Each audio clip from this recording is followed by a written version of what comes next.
Today I will be talking about minimalism, and I hope that it could, inspire some of you to just kind of maybe think a little bit differently and, share a different perspective in your everyday life. So without further ado, let's get started.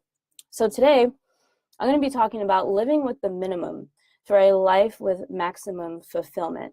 And I'll explain more what that means. But the idea of minimalism is, decluttering the physical things, but really recognizing what things and what people bring value to your life.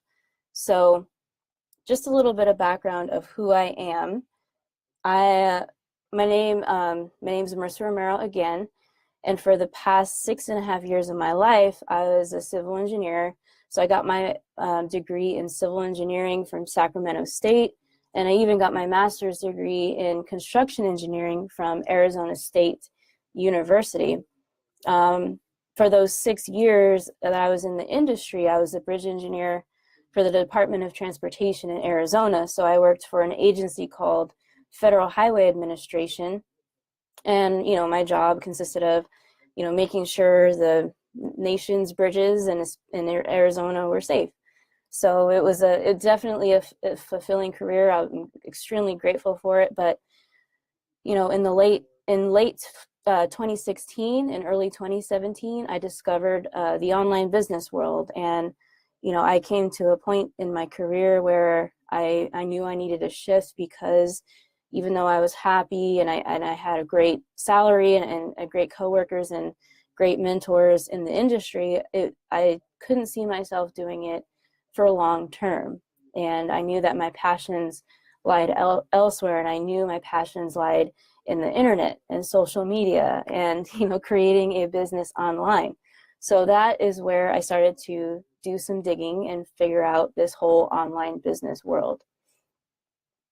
So who I am today, now I am a online business owner. I'm a digital advertising specialist for businesses and e-commerce. I'm an e-commerce coach and mentor, affiliate marketer. So what affiliate marketing just basically means that you sell other people's physical or digital products and make a commission off of it. So I consider myself a digital nomad, a CrossFit junkie. I love CrossFit. Everybody that knows me knows that that's one of my obsessions. And lately, I've always been a coffee enthusiast, but lately I consider myself a bulletproof coffee enthusiast. And I never heard of bulletproof coffee until I came over to Southeast Asia.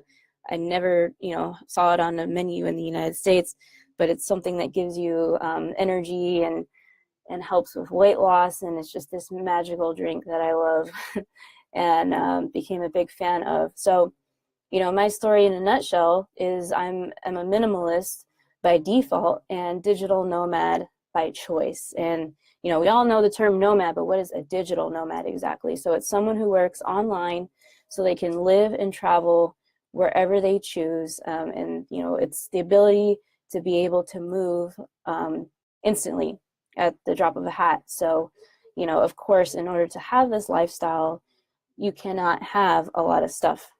Well, you can keep it in storage at home, but that for me, that wasn't an interest of mine.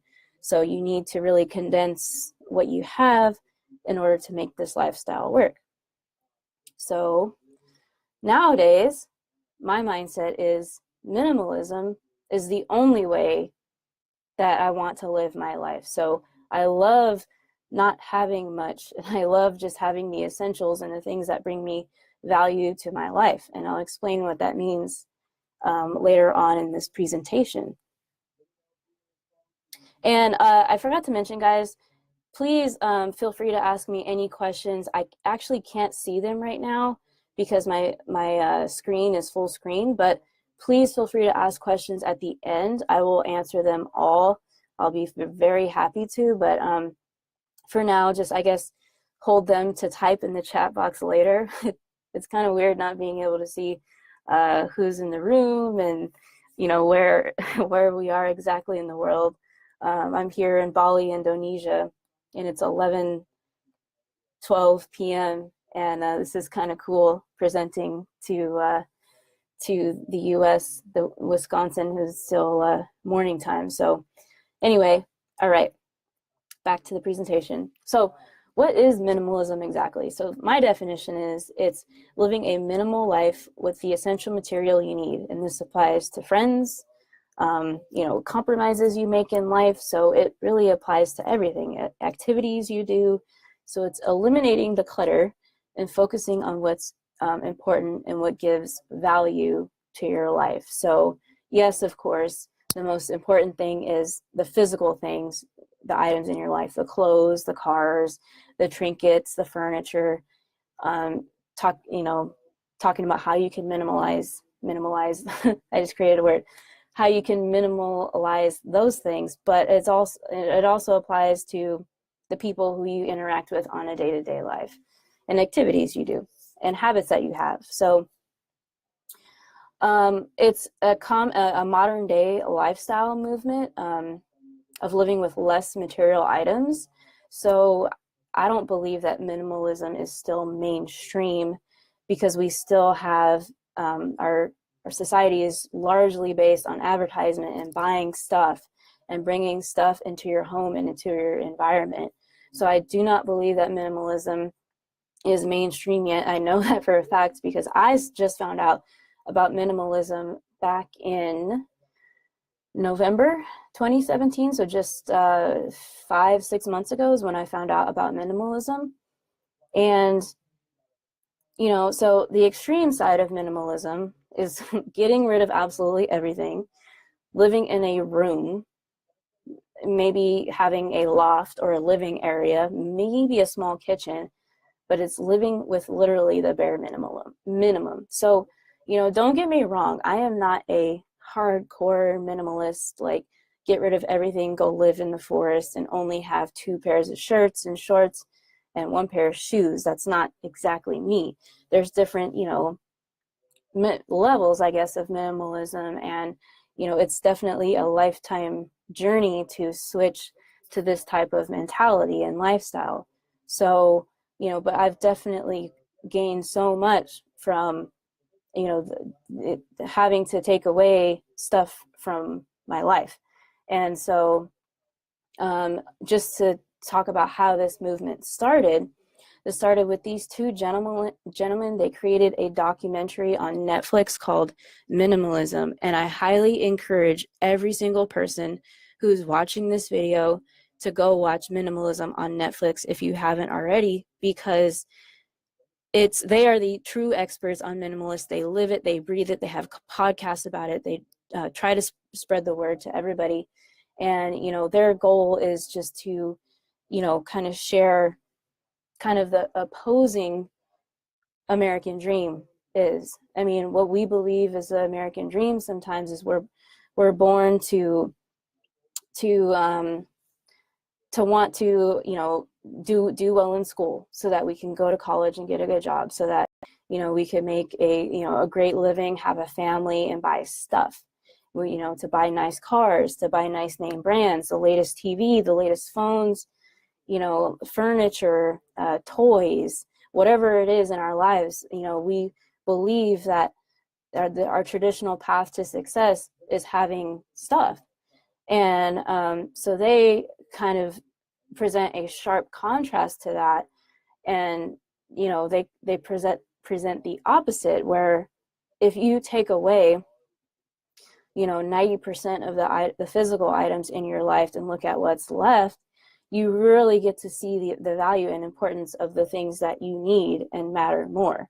And without having that stuff, you create more mental energy in your life, and it not only declutters like the physical aspects, but also the mental space and clarity that you get from having less stuff and not having to do the chores of organizing everything. And and you obviously decrease your costs. I mean, I think that's the underlying reason why I'm here today presenting to you, because obviously one of the rewards that come with minimalism is the decrease in cost, because you're not buying the fancy cars, the fancy clothes, you're condensing your life. And so one of the guys, I think the guy on the left, shares his he calls it his 90-90 rule, where if he hasn't used it or worn it in 90 days, and if he hasn't, and if he doesn't plan to wear it or use it in the next 90 days, then he will get rid of it, donate it, whatever it is. So I highly encourage you guys to watch this documentary on Netflix. So, you know, as I had pertained to before, we live in a world of consumerism. I mean, we're brought up, advertised to since the moment we're born. We see these commercials on TV. We see these lifestyles now on social media, these brands, these advertisements that are constantly in our face, that are constantly telling us to buy products and things that are supposed to change our lives. And so, you know, we have this, you know, perception to hold with people that, you know, if we don't look a certain way, and if we, you know, it's bad if we wear the same clothes all the time, and if we're seen on social media with wearing the same shirt 4 pictures in a row, like God forbid, we're not cool anymore. And so, you know, I you know, have a lot of friends who, you know, one of the first things they did coming out of college was buy that, you know, BMW and that really nice car. And I'm just like, geez, just like, well, you're buying this nice car and you have this new payment. You're, you know, 22, 23 years old. You have this Mercedes Benz, but you have to work 65 hours a week. You know, what's the reward? And this friend of mine was like, well, you know, I want to feel good on my drive to work, and I want to feel good about myself, and I want something to show for my accomplishment. And that really struck me. And I think at that moment, that made me, this was about 5 years ago, that made me not want to ever get a new car. Like I've never been like a super, you know, I've never been a car person. I'm like, I don't care to drive old cars, but that made me kind of realize, like, man, I don't like new cars at all. The thought of a new car, I'm like, that just sounds horrible.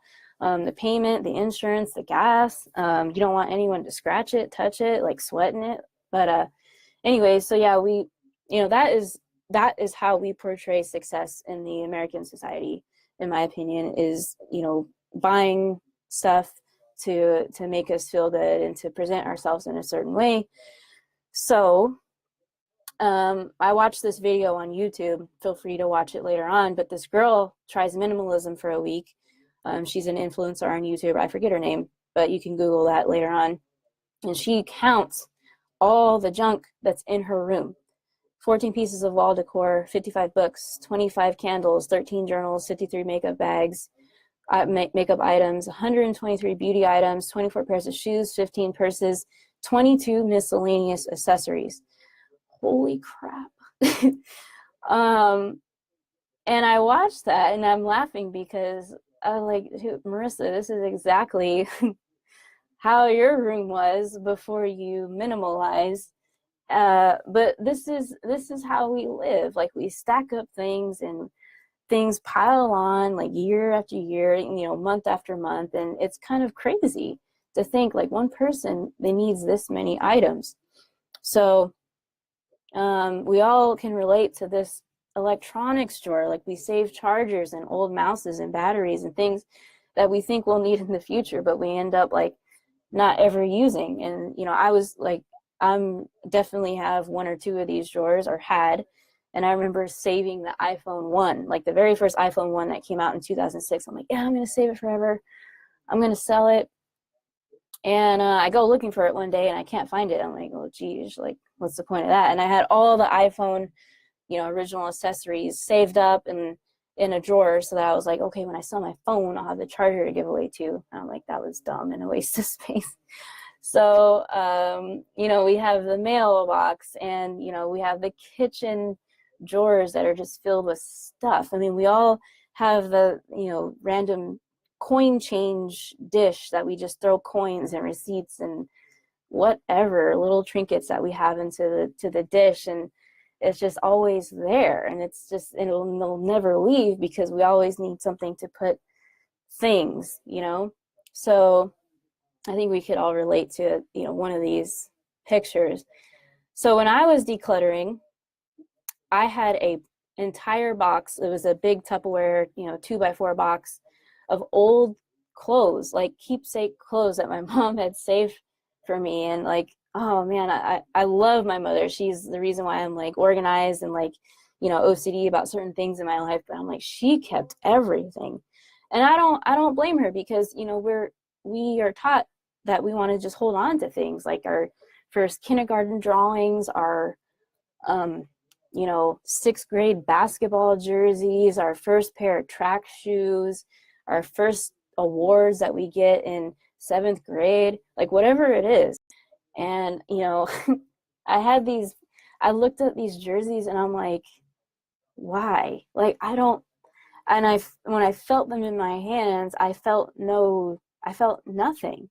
And I felt bad that I felt nothing, but I'm like, I don't need these. I'm like, you know what? Let me put all of them on, take a picture of them, and store them digitally so I could have them forever. And maybe you guys are wondering, like, what the heck is this skinny dipper thing? Like, I used to live in Idaho for 6 months, and there was a fire in Idaho in one of the hot springs. And when they made this shirt as a, you know, in remembrance of the fire. And yeah, Garden Valley, Idaho, August 2012. And I'm like, okay, I'm never ever gonna wear this shirt. I don't even think I wore the shirt when I bought it. So I got rid of all this stuff. It was extremely hard to get rid of. I lived in Arizona. I lived in a 3-bedroom, 2-bathroom house with a roommate. And I wanted to direct your attention to this trunk. This is my Honda Civic, my old one. And I was packing away my sheets to take to a women's shelter. And I'm like, why on God's green earth do I have 11 pairs of sheets? Like, that's crazy to me. No one, like, I'm like, because my thinking was like, okay, I'm going to have all these guests. And, you know, maybe one day I'll need to use all these sheets at one time. So I never got rid of them. And I'm like, whoa, that's crazy. It's ridiculous. My closet in my bathroom was full of sheets and just unused pillowcases and stuff like that. So yeah, this was the start of my decluttering. You know, you could see all the shoes, the books, and the clothes and stuff in my room. It was pretty insane. It was definitely overwhelming. It was a process that took me at least 2 solid months to get everything. I had a yard sale. These were both my roommates at one time. They both live with me in this house in Arizona. And, you know, we had a yard sale, and what we discovered was pretty painful, because we had so much of everything. We literally had 7 can openers and bottle openers. I was like, why do we need 7 bottle openers? This is nuts. And, you know, it was just stuff that we had in the kitchen, like souvenirs, like shot glasses, Tupperwares that we never used and we stashed away. And it was disgusting. Like, this George Foreman grill here was actually had like a bunch of oil in it. And I'm like, why? Whose is this? We didn't even know who it was. So we had this yard sale. It was pretty funny. I think I only made like $400, but I think I did it just because I wanted to see everything that was in my house out of my house and just really what it looked like. And it was super overwhelming. So at the end of the day, I'm just like, look, everybody take whatever you want. I don't even care anymore. And whatever was left in the trunk here, I took it to my mom and dad's house in Southern California. And I don't think I kept much. I think I took it also to donate into shelters. But yeah, it was, I'm getting stressed out just thinking about it. So anyways, this Christmas, I'm like, okay, Christmas is a beautiful time where we give gifts. We give things, things that cost money, and you never quite know if the person that's receiving the gift is going to like it. And half the time, we've all been there, we either, as the receiver or the giver, we give a gift and they don't use it. We receive the gift, we act like we're happy, and we're like, oh yeah, we like it. But we don't. So this Christmas, I decided to give the gift of experience and old things. On the left-hand side, I gave my sister my car. That was super hard. I love my car to death. I gave her my 2006 Honda Civic. She's going to be a junior next year in high school. She can't even drive it yet, but I gave it to her. And on the right-hand side are my parents. and I gave them a super cool gift. I gave them a wine safari tour gift card so that they can go on this safari tour, and you get a bunch of wine. You get to wine taste out in Malibu, California. So you get you get to spend a day out in paradise and enjoy wine and eat cheese and crackers and like see Stanley the giraffe and look at the cave paintings and stuff. I'm like, this is super cool. And I also gave my sister my old snowboard and gear. So I felt proud of myself that I was able to give the gift of experiences instead of things. Well, I mean, I know a snowboard is a thing, but she could actually use it and wanted to, she had been learning snowboarding. So, but I think you guys get the idea. So maybe, you know, the next gifts you guys give could be experiences. So after all those months, I finally downsized to one luggage, one backpack, and one purse. And this is January 3rd of this year. I said goodbye to my parents and off to Southeast Asia I went. I think they were actually shocked, and I was shocked too. But it felt great. I mean, not saying goodbye. Saying goodbye was super sad, but it felt great to just have what I needed, and that was it. So, okay, let me play this video. I made this yesterday. Let me have with me while I'm traveling the world and living this digital nomad and minimalist lifestyle.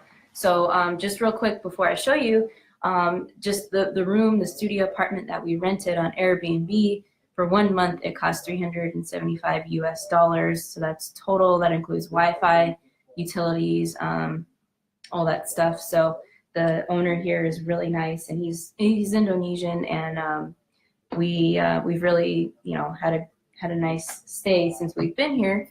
But as I direct your attention to what's on the bed, I can show you just a couple of the essentials that I have so far. This is my toiletry bag, and so it looks like this. And I fit my toothbrush and, you know, nail clippers, my makeup right here. I never had a nice makeup bag. It's just, I just have mascara, eyeliner, foundation, blush. That is it. You know, toothpaste, deodorant, and I just wrap it up. And usually I put it in my backpack. So this is my digital nomad backpack. You know, it just has the essentials for my wallet, my laptop, my notebooks. You know, I put this folder in here as well. This folder is what carries my essential documents, copies of passports, receipts, anything we need that we have to save. It goes in this folder. Like when you go to immigration, you need departure cards, and you need to keep track of your in and out of being in a country, so that goes in there. Of course, I have my purse, my everyday purse that, you know, I just carry my money, my wallet, my phone, the room key, whatever it is. This is my gym bag, and it's a little tiny North Face backpack. But when I was back in the States, I had this big gym bag, and it had a bunch of crap in it. And I realized that I don't use like 80% that was in the gym bag. I just had it there for, you know, in case of whatever happened. So I, you know, just took with me my jump rope, my knee sleeves, and my weight belt, just things I need for CrossFit. And it all goes in here. And that's it. I just take this, throw a water bottle in there, and voila, I'm off to the gym. So I have that, and I have 2 hats because in Southeast Asia, it is imperative to have something to cover your face. It's extremely hot and humid, and the sun is pretty fierce when you're out in the sun all day. And I just have other, you know, random stuff like a personal development book, and I carry like just my pencils, my calculator, little tiny SIM cards, SD cards for camera equipment and whatnot. I also, I carry in here my GoPro. So this is essential for our marketing and stuff. We also have a nice Canon camera, and my boyfriend has a drone that we carry with us. And so if we come over here, I can show you some of like the clothes I packed. Now, half of my clothes are dirty. They're in the hamper. So I could show you, like, I have obviously 5 pair of swimsuits, which is not minimalist, but for me, swimsuits add value to my life because we're always outdoors and by the beach, and I like having different variety of swimsuits for like my Instagram photos and my marketing. So that's important. So like socks, pajamas, workout bottoms, workout tops, shorts, everyday casual shirts, underwear, sports bras, whatever. We have just different, toiletry stuff up here. And oh, this is kind of funny. My mom sent me, I'm a hot sauce lover. She sent me hot sauce in a care package because I was dying without having my favorite hot sauce. So, whatever it is that adds value to your life and you need to have it, you should and could have it. So, hot sauces. And we just have a couple other shirts hanging up right here. And that's pretty much it. And all of these things that I'm showing you all fit in to this suitcase right here. So what I did was, this is a big, not carry-on, but check-in bag. But this suitcase has a bag, a suitcase within the suitcase. So all the compact stuff like clothes, things that are easily conformable, they go into the small suitcase, and then the bigger stuff that I can't fit goes into the other open space in the bigger suitcase, and then I zip it up, and I just have one bag with me, a backpack, when I travel. So we have 2 bags, or I brought 2 bags because on the way back, I want to bring back souvenirs and just, stuff for people. And so that is why we'll be able to have extra room when we go back home to the United States.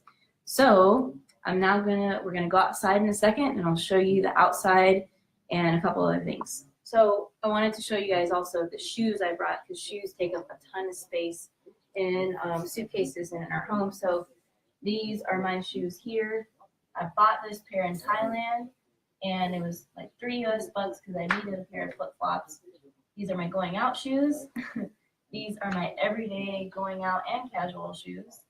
And I needed 2 gym shoes because working out is a huge part of my life. So I have these shoes when we go on like outdoor hike adventures, and I have these shoes to wear in the gym. So 5 pairs of shoes total, and the Nike Metcons take up the most room.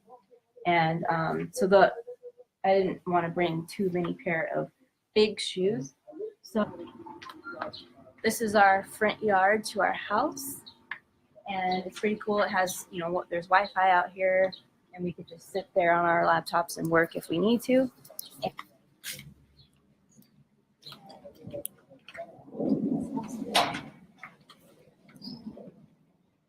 Coming to the front part of this little guest house.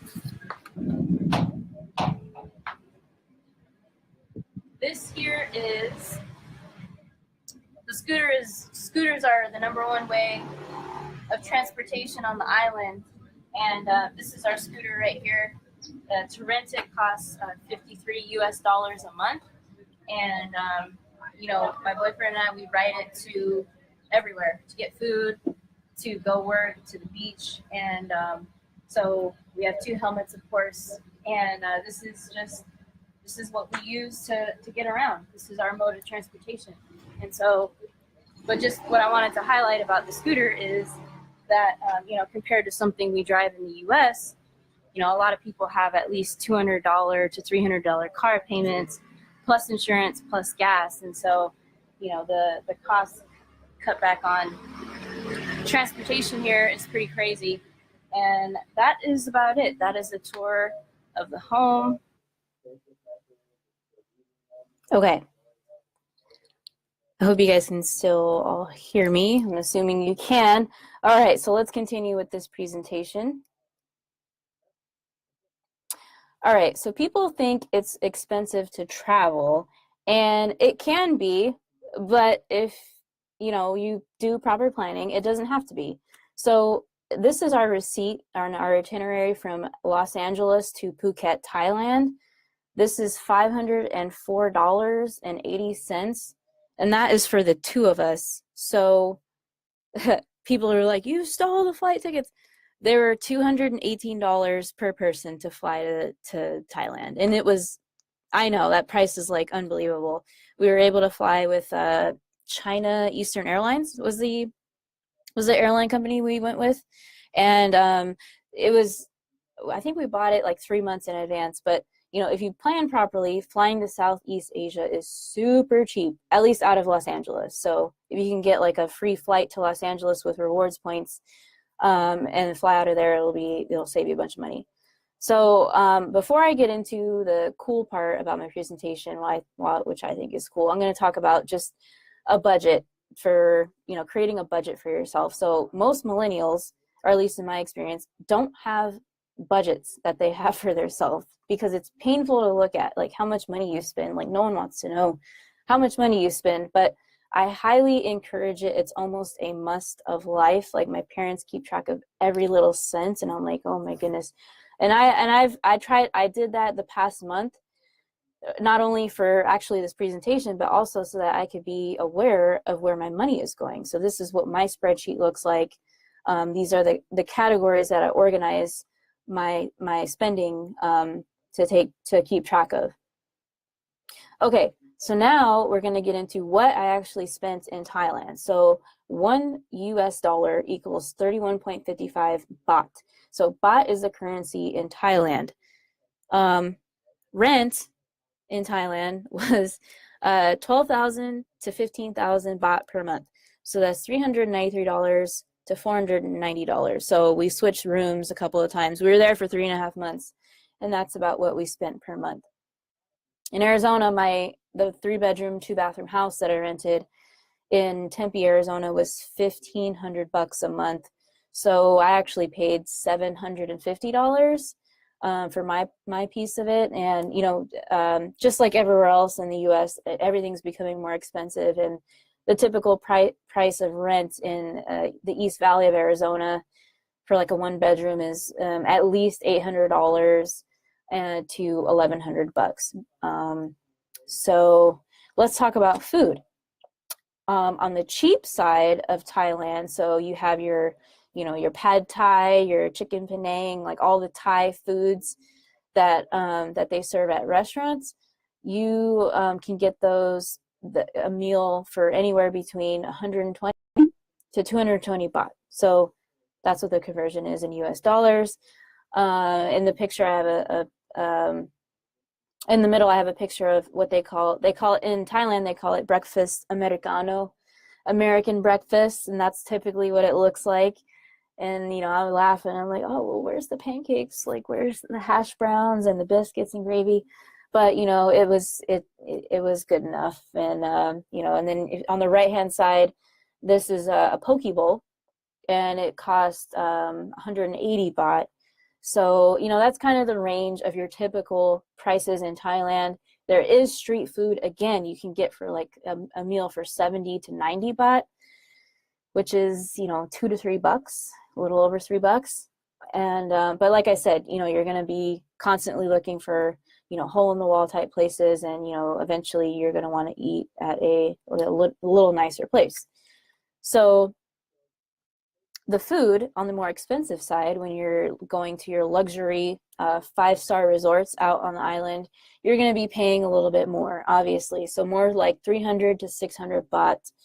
You know, whether, you know, depending on how many beverages you order, if you purchase alcohol, of course, the price increases, but that's typically the prices you're looking at for a nice luxury meal out in Phuket.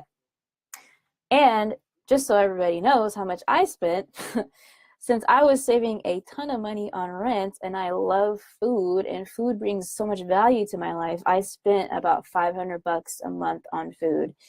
And that's purely eating out. I don't think I bought groceries once.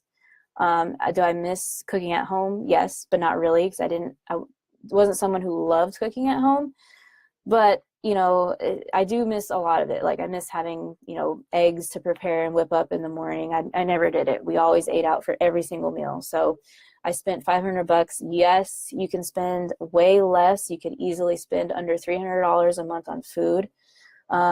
But what I gathered from research and, with my friends and family back home is most people back home in the US spend at least $500 on food per month, with, groceries, eating out, entertainment, whatever.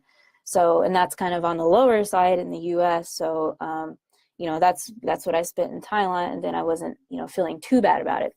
All right, so let's talk about the phone bill. So AIS is the #1 provider of cell phone service in Thailand. And for my monthly phone and data plan, I got a plan that included 12 gigabytes of data, 4G high-speed internet. That was for 580 baht per month, so about 20 bucks. The SIM card was less than $2 to buy. On the other hand, calling back home was a pain in the butt because you can't call your banks or a business through Facebook or WhatsApp or Skype, which is how I called everybody else. So I had to pay 10 baht per minute if I wanted to call the United States. But so I had AT&T previously in the US, and my phone bill was around $80 or $100 a month. I can't remember. I was grandfathered in, so I had a really good price. But compared to the prices overseas, it's much cheaper overseas. So even if you do have to pay for minutes, so that is what the phone bill looks like. Again, transportation. The scooter rental was more expensive in Thailand. You're looking at 81 to 100 bucks a month, depending on the size of scooter you get. Gas, we spent no more than $10. I have $8 there just because that's exactly what we spent. Taxis add up if, like you say, you're going to a night out at Patong Beach or wherever on the other part of the island, and you don't want to drive at night on a scooter, which is very dangerous. So you take a taxi, and we spend about 50 bucks on taxis, and they have Grabs in Thailand and Southeast Asia, which is their version of Uber. So entertainment, yay. This includes beaches, tours, movies, massages.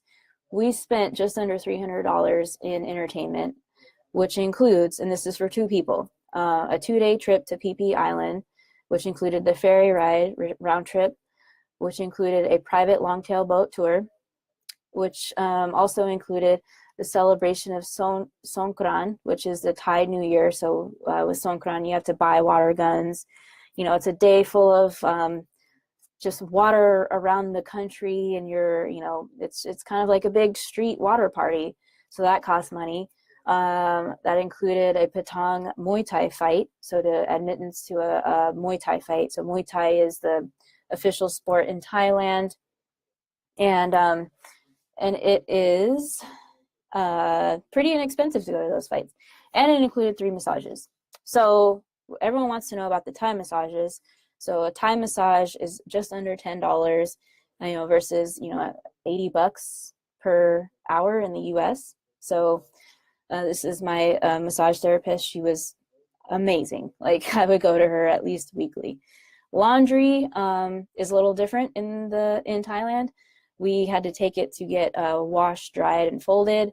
That costs about $20 per month per person. So we took laundry about once a week, and they would wash it, and they fold it and package it up. It smelled really good. Okay, let's talk about medical for a second. I got really sick in Thailand. I got asthma medication, like all these things you see here, I got it. And I thought I was invincible when I left the States, but I wasn't. I had travel insurance, luckily, but I did have to go to the emergency care one time and have a follow-up doctor's appointment. But what blows my mind was the cost of the emergency care visit. It was about 3,000 baht, which is $106 US. It included emergency doctor care, x-rays, medications, all those things I list right there. And they have they have amazing healthcare in Thailand. People go there just to have more affordable things done and to get medications and stuff like that. So, that's a whole presentation in itself as medical. But out of all that things, and this kind of plays into minimalism, is the biggest takeaways I got from Southeast Asia was, people are living in the present. They're not worried about what happened yesterday. They're not worried about the future. They're living for now. They're happy with less. They don't really have the problems that we think we have in America, they're just like, what? Like, what problems? You know, they have so much gratitude and like respect for each other, for visitors, for tourists. And it's just like, you know, in America, it's like we stress over so many things. Like if we get a parking ticket, you know, or a speeding ticket, our whole life is upside down. It's crazy. So let's talk about, this is the end of my presentation. Well, last couple of points I'm going to make, but if you're interested in giving minimalism a try, I have a couple tips and some things I want some points I want to clarify and finish on. So the decluttering process, it does not have to be hard to get rid of things, okay? And I know starting out, it will be overwhelming. For some people, it may be very painful and you may not know where to start. But my advice to you is to try something that goes like this. With day 1, get rid of 1 thing. Day 2, 2 things. Day 3, 3 things, and so forth. Because what, you know, the decluttering will do is it'll constantly create that mental energy and space, and it's a beautiful thing. So that is how I would start. And minimalism, it's a powerful tool because what you're doing every day is you're doing active decision making on what you want and what you don't want. And as I mentioned before, that goes beyond just the physical clutter. That's activities, people, habits. So it really helps you develop a subconscious awareness of everything that's in your life. And that's a beautiful thing because typically we're going through life and just we're used to routine sometimes, and we're not cognizant of what's healthy and what's not. So by doing these exercises, it helps with everything, okay? And what I realize is with minimalism, you're completely vulnerable now, because what you have when you don't have physical things is just you. We have ourselves and we have our actions. We don't have the name brands anymore. We don't have the stuff that, you know, people, you know, society thinks that, you know, brands us and like, you know, gives us high status or low status or whatever. You know, these things that we have give us absolutely nothing in return, just about, and just a temporary satisfaction. All right, and the productivity increase, and this is how minimalism has made me more productive. I've been able to set priorities better, you know, just getting rid of things that don't support my goals in business and in life and my relationship. Now have the discipline to say no. It's a lot more clear. Eliminating the cyber clutter. So if you guys have ever gone on the internet and you're like, okay, I'm going to look this up, and you get distracted by that open tab and that open tab. Yeah, so this has helped me really hone in on what I'm doing when I'm on the internet, and that's important because I work from the internet every day. Staying organized. I was organized before and OCD before, but now I'm extra OCD and organized. Focusing on the essentials and finding my passions, my true passions. I mean, it's kind of like you understand now that, you know, if you're in business, you only want to work with the clients that you want to work with. You know, if you're looking to, you know, whatever it is you're looking to do and to finally start, you will do it naturally when you practice minimalism. So the other thing I love about it is, you know, living with intention. So intentionally living. And what that means is we all have intentions. We all have intentions to, you know, mow the lawn when we get home, to improve the business models, to get to work earlier, to improve things in our lives. But intentional living, the living piece of it is taking action on those intentions. So when you are constantly figuring out like what feels good in your life and what does not, and what feels heavier, meaning it doesn't feel good and it doesn't serve you, you're always looking to streamline those things that feel heavier and eventually get rid of them so that you can have intentional living. So, you know, it makes you realize those mental perceptions and prejudices that may be holding us back. It's decluttering the thoughts and assumptions that no longer serve you, ideas that you were raised with for a very long time. You know, it's getting rid of those things that are not helping you in the next step of your journey. And you might go through these practices and there might be a lot more of these perceptions and prejudices than you think. All right, so if I leave you with anything, I leave you with minimalism is a great way to approach these concepts and slowly make the changes that matter in your life. So I wanted to thank you guys for your attention. Here's my information. Please feel free to reach out to me. There's many ways. Of course, I love social media. But again, thank you so much for your time and attention. And there's 7 minutes left in this hour. Let me see if I could go back. I hope everyone's still there. But anyway, yeah, let me, if there's any comments in the chat, I'll stick around to the top of the hour. And even throughout the next my tomorrow, I'll look back, and if there's any questions, I'll be happy to answer them. So thank you guys again.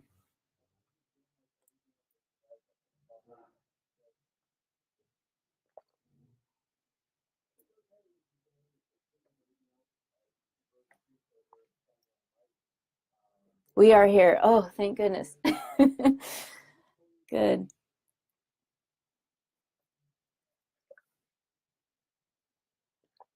Thank you. Awesome. You're very welcome, Sandy.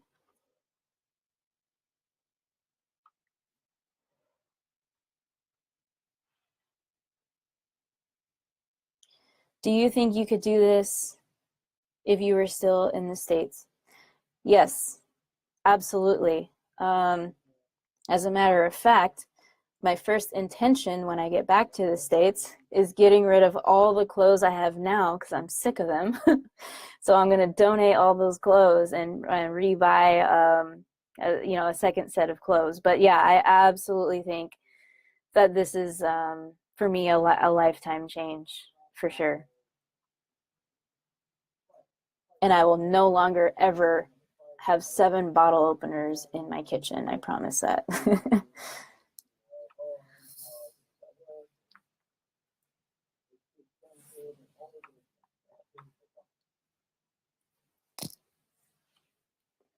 What about pictures? I'm not sure what that means. Do you think you could live like? What about pictures? I think maybe the question is like decluttering pictures and storage on my laptop. Maybe I'm not sure, but that is that's very hard for me today. Uh, Albums, books, vacations. Oh, I see. I see. So,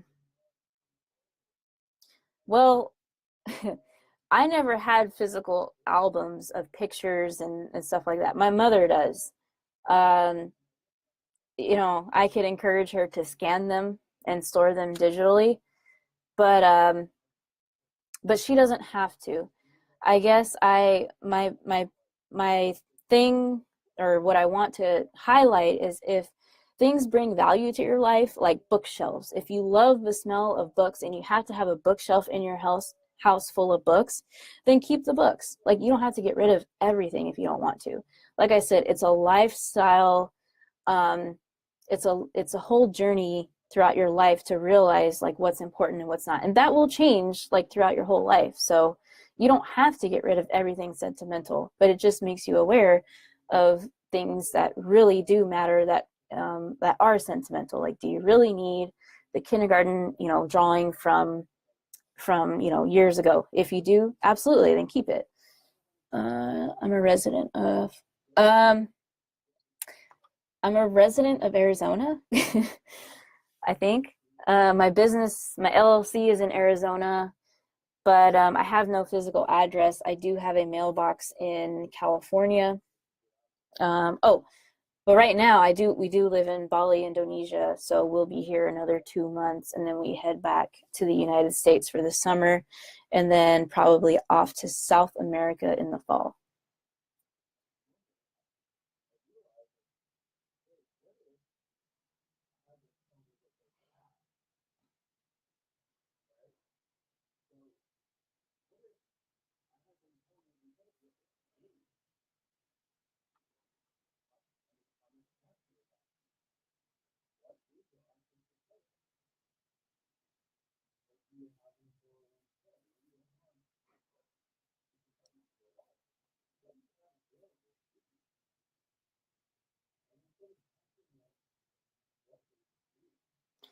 All right. Is there any more questions? I have a question. How many people were in the room? Do you think you would have been willing to take this risk if you were 20 years older? Um,